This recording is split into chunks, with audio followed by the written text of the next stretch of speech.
Дети должны жить в мире красоты, игры, сказки, музыки, рисунка, фантазии и творчества. Профессия воспитатель – это не только профессия, это призвание, судьба. Вспоминая свое детство и юность, я понимаю, что именно моя мама помогла мне сделать очень важный выбор в моей жизни – выбор будущей профессии. Моя мама, Ефимова Анна Семеновна, 33 года проработала помощником воспитателя в Верхоянском детском саду номер 2, в котором прошло мое дошкольное детство. И став школьницей, я часто бывала у нее на работе и помогала во всем. А потом, следуя примеру моей мамы, вот уже 25 лет работаю воспитателем в моем родном детском саду, чем очень горжусь. Воспитатели – это люди, которые в душе всегда остаются детьми, иначе дети не примут, не пустят их в свой мир. Я считаю, что самое главное в нашей профессии – это любить детей, отдавать им свое сердце. Работая в детском саду много лет, я не перестаю удивляться, насколько дети разные, не похожие друг на друга.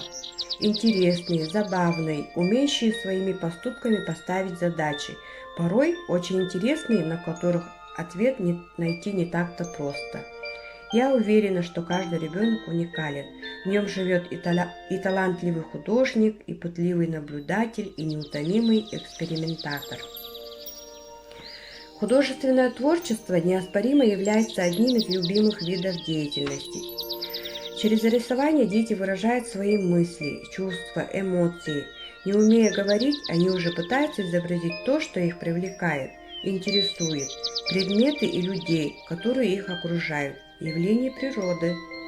Именно воспитатель закладывает в детях первоначальные навыки творческой деятельности, интерес к окружающему миру, формирует в них основу будущей личности.